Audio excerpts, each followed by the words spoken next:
Hoje nosso assunto é cama compartilhada. Então, eu sou Denise Johnson Amaral, sou consultora de sono e nutrição do bebê, e é um prazer sempre conversar com as nossas clientes para saber histórias reais, né? De como o sono interfere na rotina da família como um todo, a rotina e o bem-estar de todos. Então, hoje o assunto é cama compartilhada, que é um assunto que por vezes é um pouco polêmico, porque tem quem ame, quem odeia. Então, é um assunto bem bacana da gente discutir. Então, eu trouxe aqui a Gisele para a gente fazer um bate-papo, ela é mãe do Samuel, é nossa cliente da consultoria de sono e nutrição da Sweet Baby. Eu vou deixar ela se apresentar. Fale um pouquinho de você, Gi, quer se apresentar? Certo. Então, olá, meu nome é Gisele, como a Denise já falou. Fazemos a consultoria desde que o Samuel era pequeno, bem pequeno. Começamos ali quando ele tinha uns 5 meses, agora ele está com 10. E viemos aí trabalhando, muito próximo a mim.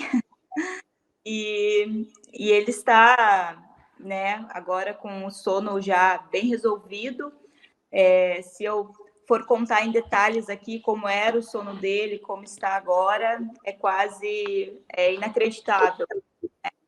Então, sou muito grata à consultoria aí. E esse é um assunto que me agrada também, uma compartilhada, porque eu vejo vantagens e vejo também desvantagens. Isso. Deu umas cortadinhas ali no teu áudio, é legal a gente falar que a Gisele mora longe, mora fora do Brasil, e isso não foi impedimento para a gente fazer a consultoria. Eu acho bem bacana isso, a gente poder falar com pessoas de toda parte do mundo através, né, desse sistema online, que é muito prático. Então, cortou ali quando você falou a idade de Samuel. Samuel está com 10 meses agora.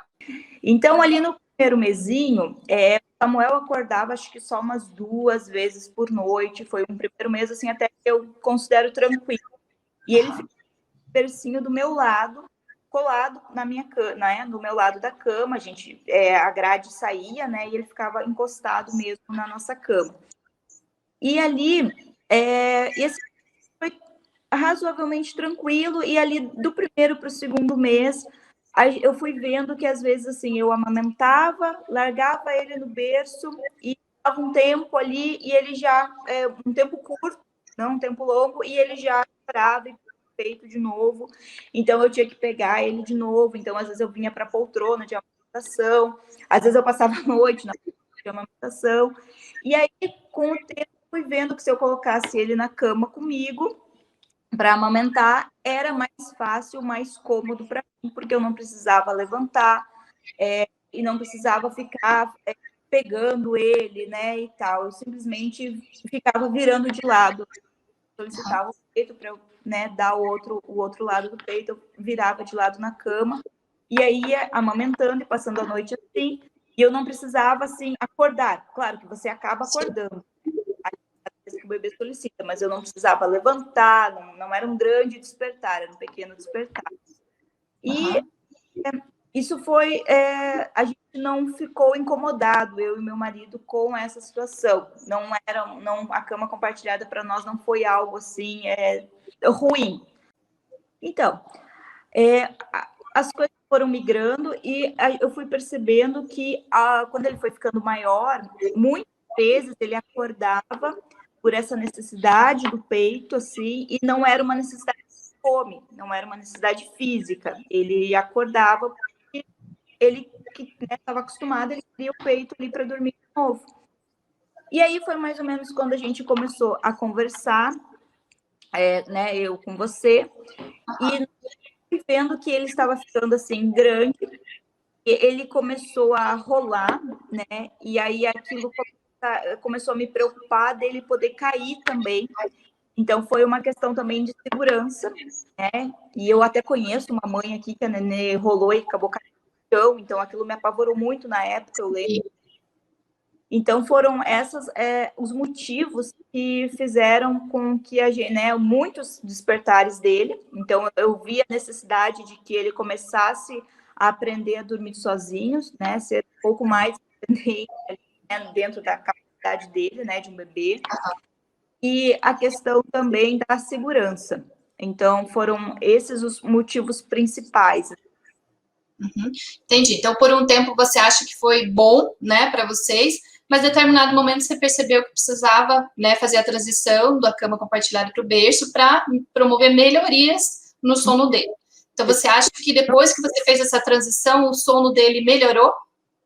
Sim, com certeza, com certeza.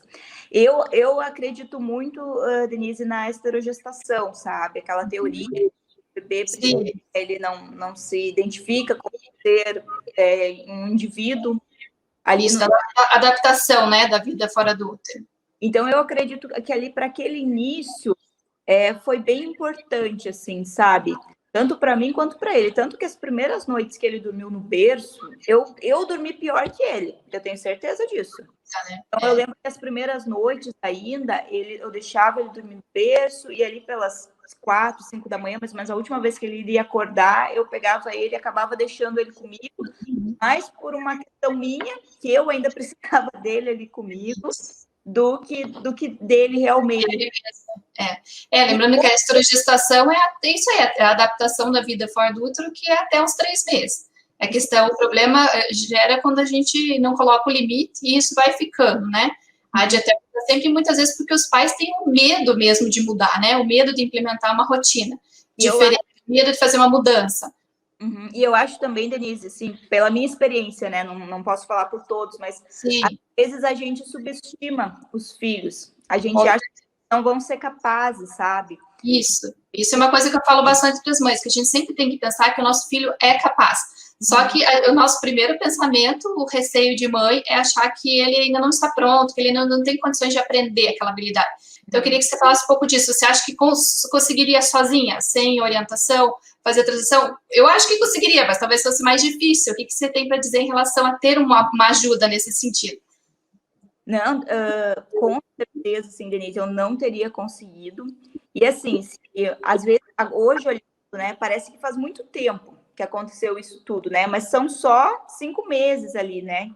Desde que a gente começou a conversar.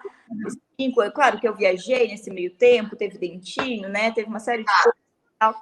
E mas é um tempo curto, de 5 a 10 meses. E se você tivesse me falado 5 meses atrás como ele estaria dormindo hoje, que é dormindo a noite inteira no berço dele, no quarto dele, ou ainda acordando uma vez para mamar, mas voltando a dormir imediatamente, sem ter que ninar, sem ter que dar o peito, sem ter que fazer nada, com certeza eu não acreditaria, porque eu achava que o Samuel tinha uma necessidade física de mim, da minha presença, do meu peito. Eu acreditava firmemente nisso, assim. E as primeiras vezes que a gente começou a conversar, assim, que você colocava aqueles pequenos objetivos que a gente vai caminhando aos pouquinhos, né? Eu achava assim, não, o Samuel não vai conseguir. Como a gente acorda de manhã, ele nem chora. A gente ouve os barulhinhos assim, ele dá uma resmungadinha, faz A gente abre a porta e ele tá sorrindo. Ele abre assim, ele tá feliz, você vê que ele tá satisfeito. E você vê pela energia dele também, que é um sono revigorante que ele tem. Mas isso é muito legal, para a gente ver, assim, não tem, é uma satisfação muito grande a gente entrar no quarto e ver a criança alegre lá acordando.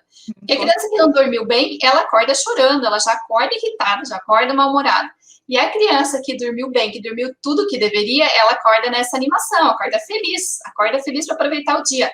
Então, é uma diferença muito grande. Daí que a gente vê que a gente fez a coisa certa, né? Fala, nossa, e é uma grande satisfação para nós, quanto mães, né? De ver, nossa, eu fiz a coisa certa, meu filho está melhor agora do que antes, né? Tá dormindo, e aí é a prova de que ele dormiu o suficiente, ele acordou bem. E passa o dia bem também, né? Passa o dia com energia, passa o dia alegre, não tão irritado, né?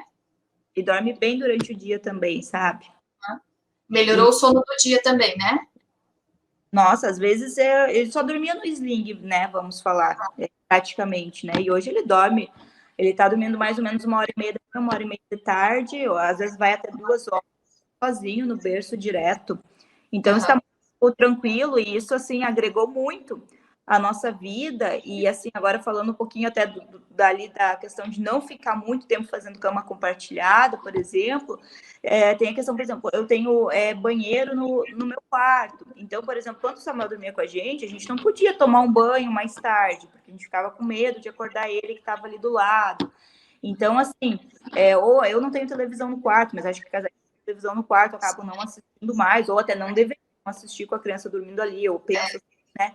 Então, isso acaba privando, né, o casal de uma série de coisas ali que a criança, por mais que, né, a gente diga assim, não, eu quero fazer cama compartilhada e tal, você acaba, sim, se privando de várias coisas, né?